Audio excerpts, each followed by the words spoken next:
Iran आणि Israel आहेत तर दूर, वार तर त्यांच्यामध्ये चालू आहे. बॉम्ब आणि मिसाईल तिकडे चालवले जातात, पण फटाके आपल्या घरी फुटत आहेत, म्हणजे तुमच्या आणि माझ्या स्वयंपाकघरात. मी स्वतः एक गावातला माणूस आहे आणि माझ्या आजूबाजूच्या गावामध्ये सोडा बावा, अख्ख्या महाराष्ट्र आणि भारताच्या कानाकोपऱ्यामध्ये सध्या एकच खतरनाक चित्र बघायला मिळतं.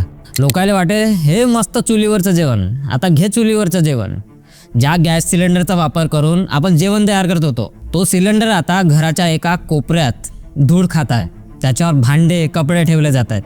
का? कारण आता साधारण माणसाचा तो भरण्याचा बजेट नाही आहे. 10 डोंगर आठवावं लागतात भावा. माझ्या तर गावाजवळच्या बाया सकाळी सकाळी जंगलात जाऊन काळा जमा करतात. ज्याला चुलीवरचा जेवण आवडत होता त्याला तर ठीक आहे भावा, पण माझ्या आया बहिणी चुलीच्या धुराने त्याचे डोळे लाल होत आहेत. पण सर्वात भयानक गोष्ट म्हणजे राशन कार्डवर मिळणारा रॉकेल सरकारने आधीच बंद केला आहे. आता लाकडाची चूल पेटवण्यासाठी गावाकडचे लोक 20-30 रुपयाचा डिझेल घेऊन आणत आहेत. टाक चुलीत भडका असा काही कार्यक्रम चालू आहे. डिझेलने चूल पेटवणे म्हणजे सुतळी बामसोबत खेळणे. कधीही भडकून उठेल याचा काही नेम नाही, पण पोटाची आग मिटवण्यासाठी हा तुफान खेळ खेळला जात आहे. असं का होत आहे हे तर तुम्हाला थोडक्यात माहीत आहे, पण 2026च्या पुढच्या 6 महिन्याभरात एखादा मोठा आर्थिक संकट येणार आहे का? इंधनाअभावी पुन्हा लॉकडाऊन सारखी परिस्थिती निर्माण होणार आहे का? आज आपण कोणत्याही अफवावर नाही तर फक्त फॅक्ट आणि डाटावर आधारित या संकटाचा विश्लेषण करणार आहोत. तुमचा प्रयत्न हा व्हिडिओ शेवटपर्यंत बघण्याचा असला पाहिजे, कारण हा प्रश्न तुमचा आणि माझ्या अस्तित्वाचा आहे. गेल्या काही दिवसापासून तुम्ही बघितले असाल, पेट्रोल पंपावर गर्दी वाढली आहे. आत्ताच गाड्या फुल करून ठेवा, नंतर पेट्रोल संपणार आहे अशा काही व्हॉट्सअपवर मेसेज येत आहेत. ते तर सोडा जी, पेट्रोल आणि गॅसची ब्लॅकमध्ये विक्री पण सुरू झाली आहे. म्हणजेच हा वातावरण पाहून लॉकडाऊन काळ आठवण येत आहे. लोकांमध्ये एक भीती आहे भाई, आणि ती भीती विनाकारण नाही. ते समजेलच तुम्हाला समोर, पण त्यातच यामागचे खरे गेम खूप कमी लोकांना माहीत आहे, जो महागाईचा एक मोठा कारण आहे. भाई, जर तू गुगलवर जाशील आणि सर्च करशील तर तुला दिसेल की आपला भारत 88% कच्चा तेल हा दुसऱ्या देशाकडून आयात करतो.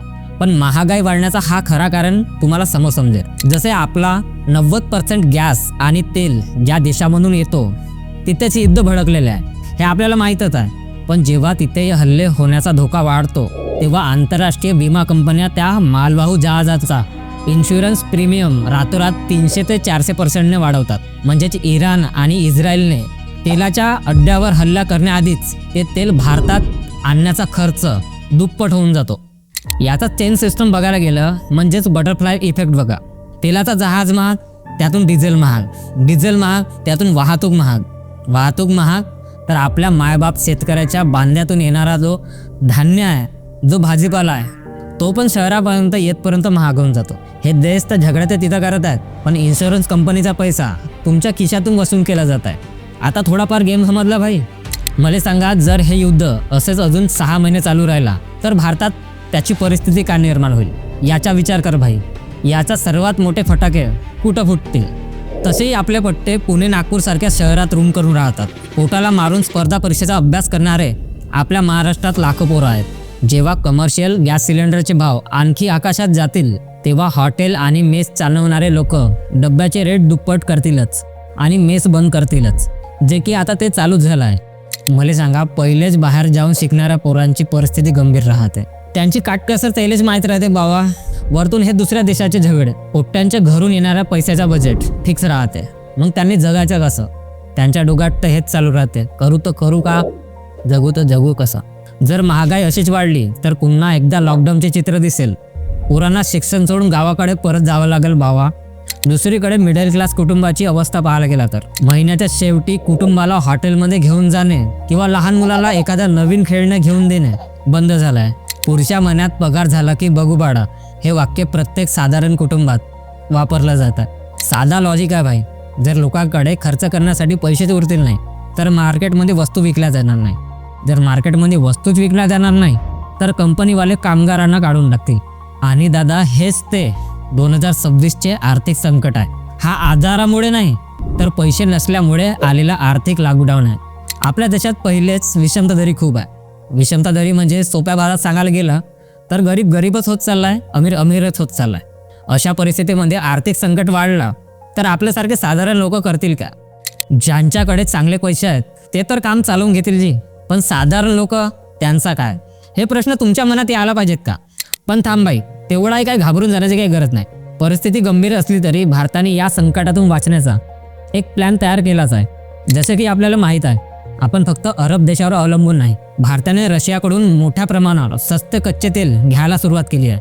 त्यामुळे युद्ध सुरू झाले असले तरी आपल्याकडे बायपास मार्ग मिळाला आहे. पण थांबा, हा बायपास मार्ग मिळाला आहे की दिला आहे? पण या सर्वांमध्ये मला तरी वाटते, जेवढे फटाके भारतावर फुटत आहेत तेवढे फटाके महागाईचे चीनवर नसतील फुटले. कारण सीधा आहे भाई, त्यांनी पेट्रोल डिझेल ऐवजी इलेक्ट्रॉनिक गाड्यावर संपूर्ण देशाला आधीच शिफ्ट केले. आणि हो, आपला देश तर ईव्हीवर शिफ्ट होण्याच्या, चांगल्या दिवस येण्याच्या मार्गावर आहेच. होईल 150-200 वर्षात. पण लक्षात घ्या, आपला देश किती आत्मनिर्भर आहे ते पाहिलं पाहिजे. आपल्या देशाला कच्चं ऑइल पाहिजे तर Saudi Arabia, Russia, Iraq, UAE यांच्यावर 85% पर्यंत डिपेंड आहे. इलेक्ट्रॉनिक्स आणि चिप्स हे पाहिजेत तर चायना, तायवान, दक्षिण कोरिया. आणि जर डिफेन्स इक्विपमेंट पाहिजेत तर रशिया, फ्रान्स, इस्रायल. आणि सोशल मीडिया हे पण तर दुसऱ्या देशाकडूनच आहेत ना रे भाई. याचाच अर्थ युद्ध कुठंही चालू असू द्या, फटाके मात्र आपल्यावर फुटणारच. म्हणजेच एक गोष्ट आहे, जोपर्यंत आपला देश दुसऱ्या देशावर डिपेंड राहणार आहे तोपर्यंत युद्ध कुठेही सुरू असू द्या, त्याचा परिणाम आपल्या देशावर होणारच आहे. आजचा हा विषय फक्त माहितीचा नाही तर आपला भविष्याचा आहे. तुम्हाला काय वाटतं? आजकाल बाजारात गेल्यावर तुम्हालाही महागाईचे फटके जाणवत आहेत का? आणि समोरच्या 6 महिन्यात काय परिस्थिती असेल? कमेंटमध्ये सांगा.